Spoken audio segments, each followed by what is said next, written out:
I still remember the first time I saw her. It was raining that evening. I was standing outside the library, waiting for the rain to slow down. My hands were freezing, but my heart wasn't. Not when she walked in, a girl wearing a soft blue hoodie, eyes tired as if she had cried for hours. Her name was Mira. She asked me, "Is the library still open?" Her voice was small, almost broken.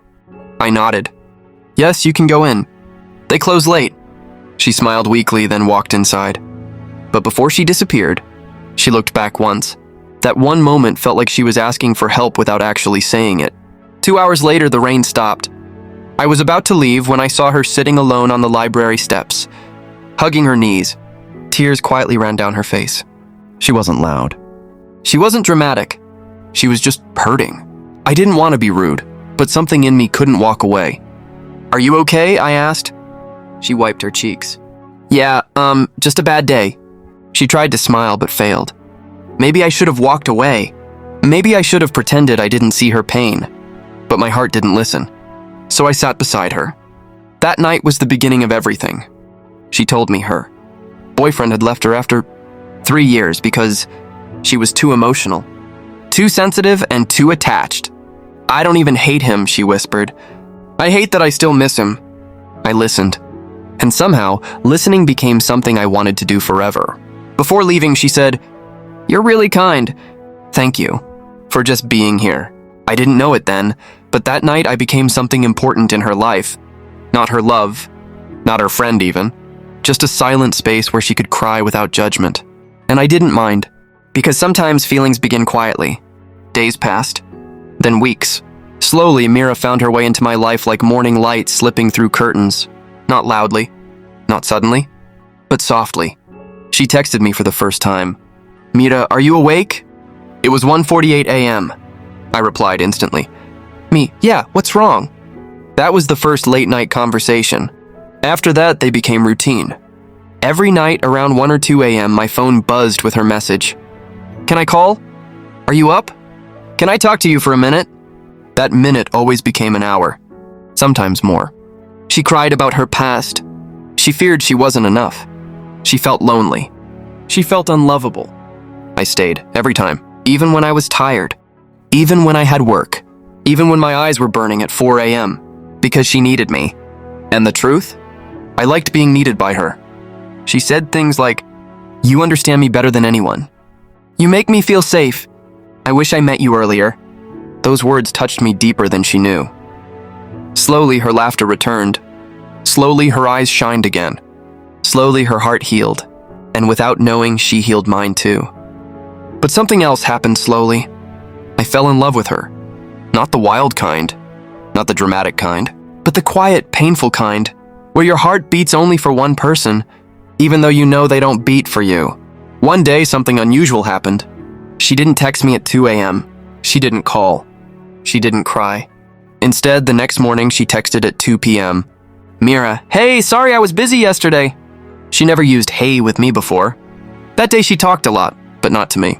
She seemed distracted, typing fast replies to someone else while replying late to me. "Talking to someone?" I asked casually. "Oh yeah, just a friend. Just a friend." The words hit harder than they should have. After that day, things started changing. Her late-night messages became rare. Her calls became short. Her voice became lighter. The sad heaviness was gone. One day she messaged me excitedly. "I met someone new today." My stomach tightened. "He's really sweet. Kinda funny. I think we'll be good friends." I typed, "That's great." But my hands were shaking. I wanted to be happy for her. I wanted to feel proud that she was healing. But a selfish part of me whispered, why couldn't I be the one she looked at like that? Why did she heal and then move away from the person who held her broken pieces? Soon her 2 a.m. tears stopped. Her 2 p.m. smile started. And slowly, she needed me less. It happened on an ordinary evening. She sent me a picture, something she rarely did. She was at a cafe smiling brightly. Beside her was a guy, Arhan. Her message said, "Look, I'm finally smiling again." My heart cracked. Not because she was smiling, but because someone else gave her the smile she used to lose in front of me. I congratulated her, pretending to be supportive. But inside I whispered, I was the one who stayed awake at 2 a.m. I was the one who picked up your broken pieces.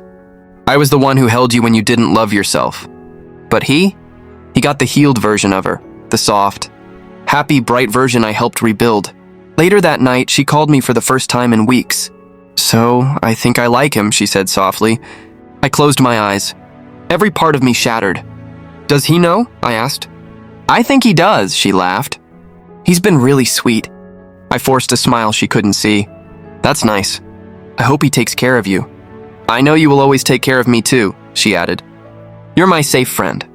Safe friend. 2 words. 1 knife. I realized I was never the one. Just a place. Just a comfort zone. Just a bridge between heartbreak and healing. The next day she told me, "Arhan wants to meet again. I think we're getting close." And I understood. I was no longer her 2 a.m. cry. He had become her 2 p.m. smile. She didn't need me to wipe her tears anymore. She didn't need me to listen.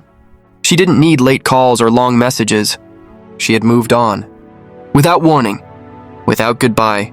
Without turning back to see that the person who held her in the dark was now left alone in it. Weeks passed. Our conversations became shorter. Her replies became colder. Her presence became smaller. One day she texted, "I don't want to bother you so much now. Arhan and I are doing good. Not bother me?" I waited for her for months. I stayed awake for her for countless nights. I carried her pain like it was my own. But now I was a bother. That day I learned something painful. When people heal, they don't always stay with the ones who healed them. And that's okay, but it still hurts. She eventually stopped texting altogether. I didn't blame her. People grow. People move on.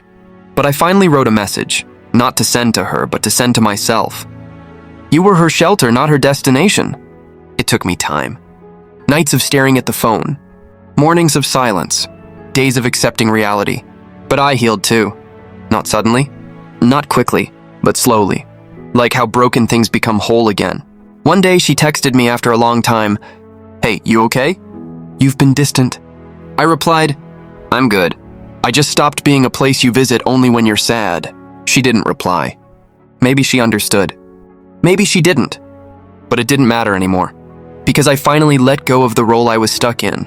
I was her 2 a.m. cry. He became her 2 p.m. smile. And maybe that's how life works. Some people come to heal their wounds on your shoulder and leave once they learn how to stand again. But that doesn't make you useless. It makes you strong. Because healing someone else is also a kind of love, even if you never receive it back.